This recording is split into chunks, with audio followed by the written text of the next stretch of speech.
रुक्मिणी महल। यह महल राजा आदित्य का शाही महल था।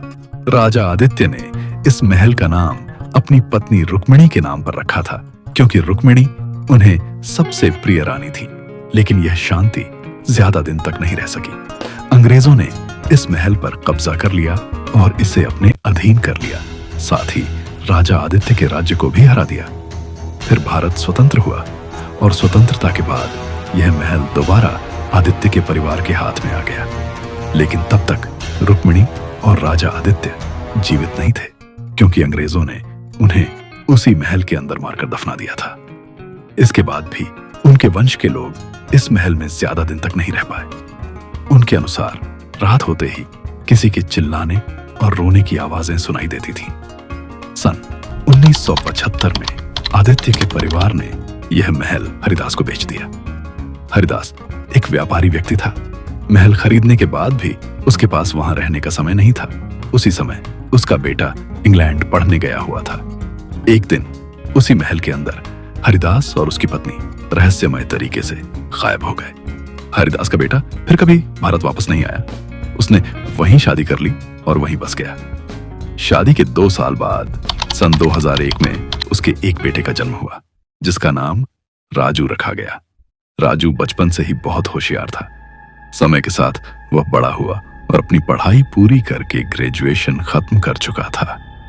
तभी एक दिन राजू ने अपने पिता से कहना शुरू किया, पिताजी, हमारे पूर्वजों का जो पुश्तैनी घर है वह कहाँ है? पहले तो उसके पिता ने कुछ भी बताने से मना कर दिया, लेकिन बाद में उन्होंने सारी सच्चाई राजू के सामने रख दी। रुक्मिणी महल और उससे जुड़ी हर डरावनी कहानी। सच जानने के बाद राजू ने फैसला किया कि वह उस महल को खुद देखने जाएगा। उसके साथ उसका एक दोस्त भी था जो काफी बहादुर था।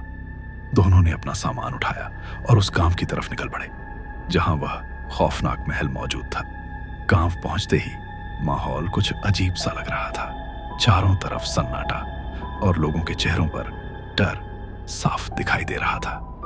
राजू ने एक गांव वाले से पूछा, सुनिए, इस गांव में जो वह हवेली है उसके बारे में क्या आप कुछ जानते हैं? हाँ, दिन में वह हवेली बिल्कुल सामान्य लगती है, लेकिन जैसे ही रात होती है वहाँ एक खूबसूरत औरत की आवाज सुनाई देती है जो गाना गाती है। वह अपनी मीठी आवाज से लोगों को अपनी ओर खींच लेती है, उन्हें अपने वश में कर लेती है और फिर बहुत ही भयानक तरीके से उन्हें मार डालती है। अरे अंकल, अब तो मॉडर्न जमाना है। ये सब झूठ बातें हैं। ये सब कुछ नहीं होता। ये सब झूठी कहानियां हैं ताकि वहां कोई न जा सके। राजू गांव वाले की बातों को नजरअंदाज कर देता है। गांव वाला उसे रोकने की बहुत कोशिश करता है, लेकिन राजू किसी की नहीं सुनता और आगे बढ़ता रहता है। इसी तरह चलते चलते वह अपने दोस्त को आवाज लगाता है, अरे, अभी दिन में नहीं चलते, रात में जाएंगे तो ज्यादा मजा आएगा। अभी तो इतनी रहस्यमयी चीजें देखने को नहीं मिलेंगी। हाँ, तुमने सही कहा। तो ऐसा करते हैं, आज रात 12 बजे यहाँ। रात के 12 बजे दोनों दोस्त उस हवेली के पास पहुंच गए। हवेली का दरवाजा बंद था, लेकिन दोनों ने जोर लगाकर दरवाजे को धक्का दिया और अंदर घुस गए। सोचा था कि मैं इस जगह पर आऊंगा तो बहुत कुछ देखने को मिलेगा, लेकिन मेरे नसीब में वो भी नहीं है। अरे, ये दरवाजा तो वैसे ही खुला पड़ा है, बंद ही नहीं है। मैं तो सोच रहा था कि फिल्मों की तरह ये दरवाजा अपने आप बंद हो जाएगा। दोनों दोस्त आपस में बात कर ही रहे थे कि अचानक ऊपर वाली मंजिल से एक बहुत ही मधुर आवाज में गाना सुनाई देने लगा। दोनों दोस्त उस आवाज की तरफ दौड़ पड़े, लेकिन दौड़ते दौड़ते दोनों अलग अलग रास्तों में बट गए। काफी देर बाद प्रणव डर के मारे कांपता हुआ इधर उधर भाग रहा था। उसे लग रहा था कि वह किसी अजीब जगह पर आ गया है। अचानक उसने उस औरत डायन को साफ साफ देख लिया। मैं तुम्हें यह बुला रहा हूं, देखकर तुम इधर वह आओ। डर के मारे जोर जोर से चिल्लाने लगा। कुछ देर बाद राजू प्रणव की आवाज सुनते हुए उसके पास पहुंच गया। दोनों दोस्त किसी तरह बाहर की तरफ भागे और आखिरकार हवेली से बाहर निकल आए। मैंने देखा कि उस महल के अंदर एक सुंदर औरत मुझे मेरे नाम से बुला रही थी। क्या गांव वालों की कही बातें सच थी? लगता है आज तुम बहुत ज्यादा थक गए हो, इसलिए तुम्हें ये सब लग रहा है। तुम जो देख रहे हो ये सब सच नहीं है। मैं इन बातों पर विश्वास नहीं करता। इसी तरह राजू और प्रणव गांव में किराए के घर की तरफ जा रहे थे। चलते चलते दोनों को ऐसा महसूस हुआ जैसे उनके पीछे कोई भारी चीज उनका पीछा कर रही हो। वे दोनों बार बार पीछे मुड़कर देखते, लेकिन वहां कुछ भी नहीं होता। तभी प्रणव राजू से कहता है, अरे राजू, क्या तुम्हें भी ऐसा महसूस हो रहा है कि हमारे पीछे कोई अनजान सी चीज आ रही है? मुझे भी ऐसा लग रहा है कि पीछे से कोई चीज हमारा पीछा कर रही है। दोनों दोस्त गांव के एक घर में आकर रुक गए और रात भर वहीं सोए। अगली सुबह राजू को ठीक से समझ में आ गया कि उस महल में कुछ तो गड़बड़ है। सुबह सुबह ही दोनों दोस्त एक बार फिर उस महल में जाने का फैसला करते हैं, लेकिन जब वे अंदर जाते हैं तो वहां उन्हें कोई भी नहीं मिलता। महल के आसपास का माहौल दिन में भी रात जैसा अंधेरा और डरावना लग रहा था, और अब उस महल की हालत भी बहुत ज्यादा खराब हो चुकी थी। भाई, मैंने सुना है कि यह महल तुम लोगों का है। ओह, मैं इस पर विश्वास नहीं कर पा रहा हूं। हाँ, यह महल हमारे दादा परदादाओं का है, लेकिन मैंने अपने दादा को कभी देखा ही नहीं। सॉरी भाई, मुझे नहीं पता था। कोई बात नहीं, उस पल के लिए हम उस सारे इंसिडेंट को महसूस कर पाए थे। भाई, मैं एक काम करने का सोच रहा हूं। आज रात हम फिर से उस पल को दोबारा लेकर आएंगे, लेकिन इस बार सब कुछ कैमरे में कैप्चर करेंगे और कैमरे से वीडियो बनाएंगे। ठीक है, नहीं तो हम आज रात को फिर से आएंगे। दोनों दोस्त आज फिर से आ गए।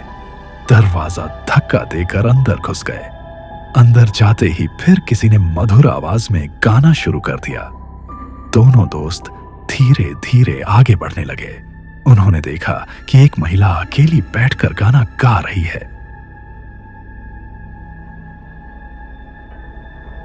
कौन है वह? मैं तुम लोगों का मौत हूँ।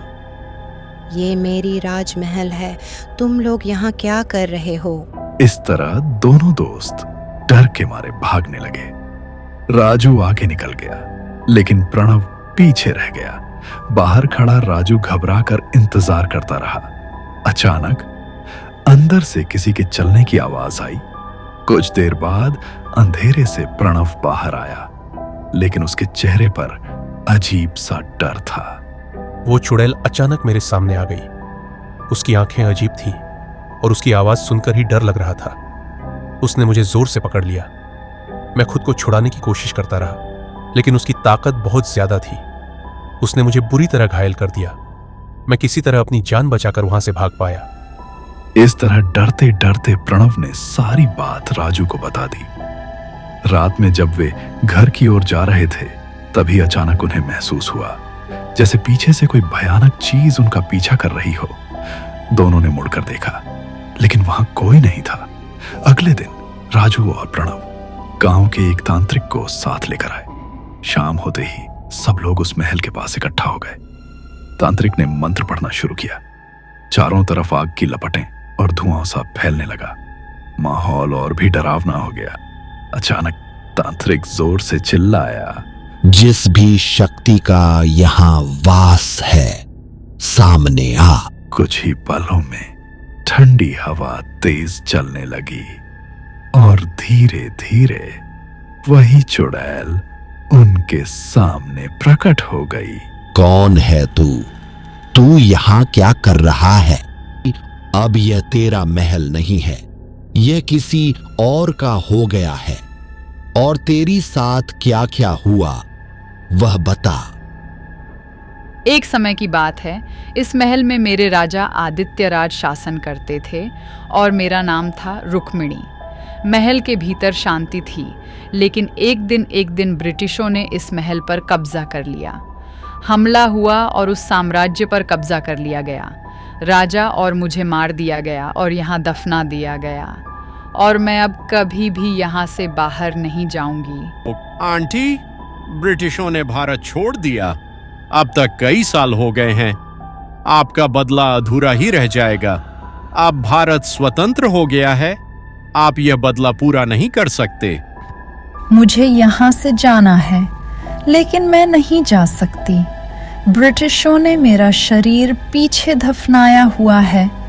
कृपया मेरी कब्र खोदकर मुझे जला दो, ताकि मेरी आत्मा शांति पाए।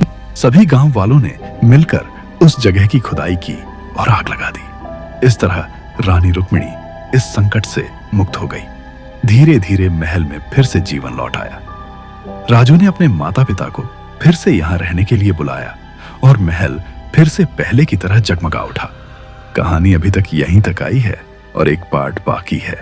तो दोस्तों, अगर आप नेक्स्ट पार्ट देखना चाहते हैं तो मेरे चैनल को सब्सक्राइब करें और नीचे कमेंट करें नेक्स्ट पार्ट।